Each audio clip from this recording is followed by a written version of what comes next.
Announcement करने जा रहे हैं और कई मरतबा उनसे वादा तोड़ा गया है, इस मरतबा भी वादा टूटा है, तो इमरान खान साहब अब अनाउंसमेंट करेंगे। पंजाब पुलिस जो है वो मैसर नहीं आ सकी वफाक को। देखिए, जो सबसे कारगर पुलिस है ना वो पंजाब पुलिस है। पंजाब पुलिस का इस्लामाबाद में पुलिस की नफरी ना भिजवाने का फैसला सामने आया है। वजारत दाखिला की दरखास्त पर जवाब देते हुए इस्लामाबाद में पुलिस नफरी ना भिजवाने का फैसला कर लिया है पंजाब हुकूमत ने। आईजी और वजीर दाखिला पंजाब ने वफाकी वजारत दाखिला के मरासले का जवाब भेज दिया है, जिसमें कहा गया है कि नफरी ना भिजवाने का फैसला बाहमी मुशावरत से किया गया है। बवक्ते ज़रूरत सिक्योरिटी के पेश नज़र रावलपिंडी पुलिस को जिम्मेदारियां सौंपी जाएंगी।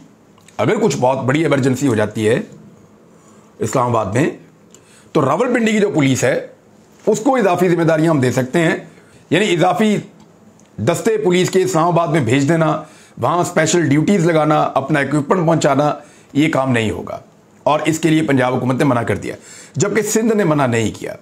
देखिए, पंजाब में कोई इतना बड़ा सैलाब नहीं आया हुआ, चंद इजला मुतासिर हुए, लेकिन बहुत बुरी तरह मुतासिर हुए हैं। वहां पे रोजाना हम भी इमदादी सामान भेज रहे हैं, लोग भी भेज रहे हैं, काम हो रहा है। लेकिन सिंध तो पूरा का पूरा डूबा हुआ है इस वक्त, बहुत बुरी सूरत हाल है वहां पे। लगभग इंटीरियर सिंध के अंदर बहुत बड़ी तादाद में लोग, एक एक शहर में लाखों लोग जो है वो मुतासिर हैं। और जो मैं देख कर आया हूं वो आपको हम दिखाएंगे इंशाल्लाह। तो इसमें जो सिंध है उसने अपनी पुलिस को भेजने का फैसला कर दिया है। सिंध पुलिस ने 901 और 125 यानी 1025 एहलकार शदादपुर से इस्लामाबाद पहुंचेंगे और उन्होंने भिजवाने का फैसला कर दिया है, और वो फराहम करेंगे। इनके पास अपने हथियार भी होंगे। तमाम एहलकार सादा लिबास में यूनिफॉर्म के हमरा सफर करेंगे और सिंध से निकलने तक मज़कूरा DIGs की सिक्योरिटी होगी। और सिंध पुलिस अफरादी कुव्वत के अलावा फसादात से निमटने के जो आलात हैं वो भी भिजवा रही है। हर एहलकार के पास हेलमेट, शील्ड और डंडा साथ में मौजूद होगा।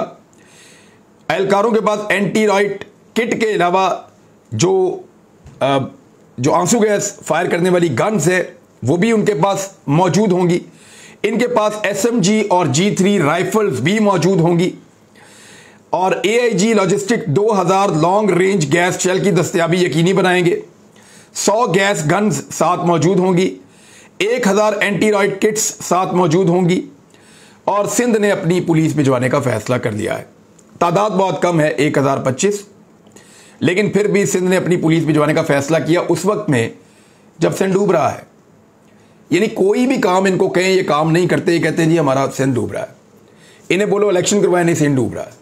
कराची के इलेक्शन मौखर कर दिया, सिंध डूब रहा है। शेखुपुरा का इलेक्शन मौखर कर दिया, सिंध डूब रहा है। मुल्तान का इलेक्शन मौखर कर दिया, सिंध डूब रहा है। और अब सिंध की पुलिस को इधर भेज दिया जिनको उधर मदद करनी चाहिए। हम 3 दिन वहां पर रहे, हमें एक सरकारी बंदा नहीं मिला, सिर्फ हमें एक पुलिस की गाड़ी नजर आई और वो किसी के प्रोटोकॉल के अंदर जा रही थी, बस। वो भी मुराद अली शाह के गांव की तरफ जो डूबा हुआ है।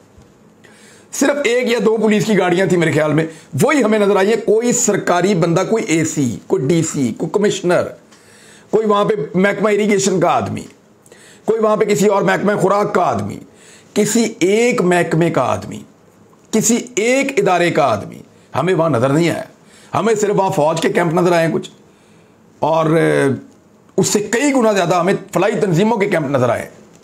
हमें सिर्फ नेवी वाले नजर आए हैं, वहां पे अपनी कश्तियां लेकर खड़े हैं पानी के किनारे पे, और जब लोग जाते हैं तो वो सामान लेकर जाना चाहते हैं तो वो उनको मदद करते हैं। बस यही कुछ वहां नजर आया। एक भी सरकारी आदमी नजर नहीं आया। पता नहीं कहां गई सिंध की सारी सरकार। वो मुराद अली शाह को और बाकी लोगों को ढूंढ रहे हैं, उनको नहीं मिल रहे। और ये पुलिस भिजवा रहे हैं कहां पे? इन 1025 लोगों को लोगों की मदद पे लगाया होता ना तो पता नहीं कितनी मदद हो जाती। इनको लगाते राशन बांटने पे, लेकिन उनको अपनी इंपोर्टेड हुकूमत बचानी है, और इंपोर्टेड हुकूमत बचाने के लिए वो किसी भी लेवल तक जाएंगे। लिहाजा सिंध ने अपनी पुलिस और अपना सामान जो है वो इस्लामाबाद भिजवाने का फैसला किया है। फर्क कोई नहीं पड़ेगा। बहुत सारे लोग जो है वो निकल रहे हैं नैब के केसेस में से, तो नवाज शरीफ साहब ने कहा लगे हाथों मैं भी निकल जाऊं। आपको मैं साबित करता हूं कि NRO2 कैसे मुकम्मल हो रहा है। साबिक वज़ीर-ए-आज़म नवाज शरीफ ने नैब एक्ट में तरमीम के बाद मुकदमे के सिलसिले में रिलीफ लेने वालों की फहरिस्त में अपने आप को शामिल कर दिया है। उन्होंने रिलीफ मांगते हुए प्लॉट अलाटमेंट केस में इश्तिहारी करार देने के खिलाफ दरखास्त दायर कर दी। उन्होंने कहा कि जो प्लॉट है उसकी मालियत 50 करोड़ से कम है, लिहाजा 50 करोड़ से ऊपर का केस अब नैब सुन सकता है, तो मैनू तो छुट्टी दो। तो इस तरह मियां नवाज शरीफ साहब भी अब फायदा लेने वालों की लिस्ट के अंदर शामिल हो गए हैं। आज एक और फायदा हुआ, इसहाक डार के दायमी वारंट मुअत्तल कर दिए गए हैं। पाकिस्तान आने पर गिरफ्तार ना करने का हुक्म दे दिया गया है। NRO 2 आप देख रहे हैं कैसे चल रहा है। बल्कि मैंने एक ट्वीट किया और वो बात ठीक है। अब आर्मी चीफ से सहाफियों की मुलाकात थी, तो उसमें वो काफ़ी खाइफ थे इसहाक डार साहब की पॉलिसी से, काफ़ी पहले की बात है। और वो ये समझते थे और उन्होंने ये बात भी की थी कि इसहाक डार साहब की गलत पॉलिसीज़ की वजह से पाकिस्तान की इकॉनमी जो है वो यहाँ तक पहुँची है। लेकिन अब देखिए इसहाक डार साहब जो है वो लेकर NRO पाकिस्तान में वापस आ रहे हैं। उनका वापस आने का पूरा प्लान बन चुका है और उनको इजाज़त भी दे दी गई है कि इसहाक डार साहब वापस आए। फिर वारंट जो है उनकी मनसूखी का मामला जो है वो बाद में देखेंगे, लेकिन डार साहब को अब गिरफ्तार नहीं किया जाएगा अगर वो पाकिस्तान वापस आते हैं तो। इसहाक डार वतन वापसी का जो फैसला है वो भी कर दिया गया है और अक्टूबर के महीने में गालिबन वो वापस आएंगे। लेकिन मुझे नहीं लगता अगर लॉन्ग मार्च हो गया तो इसहाक डार वापस आ पाएंगे। ये बिल्कुल एक नामुमकिन सी चीज़ लगती है। NRO 2 पर अमल दरामद इसहाक डार को बरी किए जाने की तैयारी है, फवाद चौधरी साहब ने यह क्लेम किया और उन्होंने कहा कि यह तमाशा रिजीम चेंज का सबसे बड़ा मकसद था।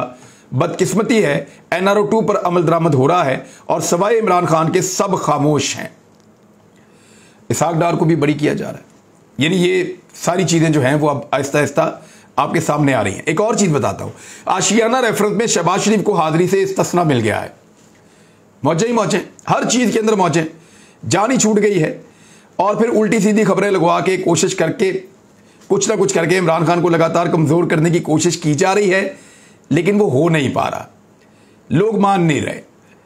अभी जब मैं ये वीडियो रिकॉर्ड कर रहा हूँ तो कुछ देर के बाद इम्पोर्टेड वज़ीर आज़म जो है वो खिताब करेंगे। वो खिताब करेंगे अक़वाम मुत्तहिदा से। जो बाइडन के साथ उनकी फ़ोटो आ चुकी है, तो जो बाइडन का आशीर्वाद मिलने के बाद वो बहुत कॉन्फिडेंट हो गए होंगे। उनको लगता है कि अब शायद पाकिस्तान में उनको कोई नहीं हिला सकता, लेकिन पाकिस्तानी अवाम जो है वो पाकिस्तान का फैसला करेगी, जो बाइडन नहीं करेंगे। रजीम चेंज ऑपरेशन से पहले उन्होंने ज़रूरत होने के बावजूद पाकिस्तानी वज़ीर आज़म को कॉल नहीं की। वो भी पाकिस्तान का वज़ीर आज़म था, लेकिन उनको पॉलिसीज़ पसंद नहीं थी। अब जो पाकिस्तान का वज़ीर आज़म है उसने तस्वीर के लिए टाइम मांगा और उसके साथ फ़ोटो निकलकर बाहर आ गया है।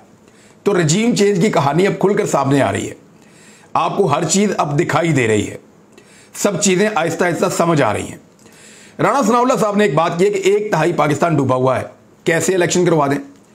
अब जिसको ये 1/3 पाकिस्तान कह रहे हैं ना, वहाँ पे लगभग 3 करोड़ 3.5 करोड़ लोग जो हैं वो मुतासिर हुए हैं। ये तो सैलाब से मुतासिर हुए हैं, लेकिन जो बाकी पाकिस्तानी 19 करोड़ पाकिस्तानी हैं वो महंगाई के सैलाब से और महंगाई के तूफान के अंदर मुतासिर हो गए हैं। तो क्या उनको छोड़ दिया जाए, ये एक बड़ा सवाल है। वैसे तो ये 1/3 पाकिस्तान की बात कर रहे हैं, लेकिन क्या उनके मैंडेट को कभी तस्लीम करते हैं? सबसे ज़्यादा बजट मिलता है उन सूबों को जहाँ पे आबादी ज़्यादा है। कम आबादी हो जितना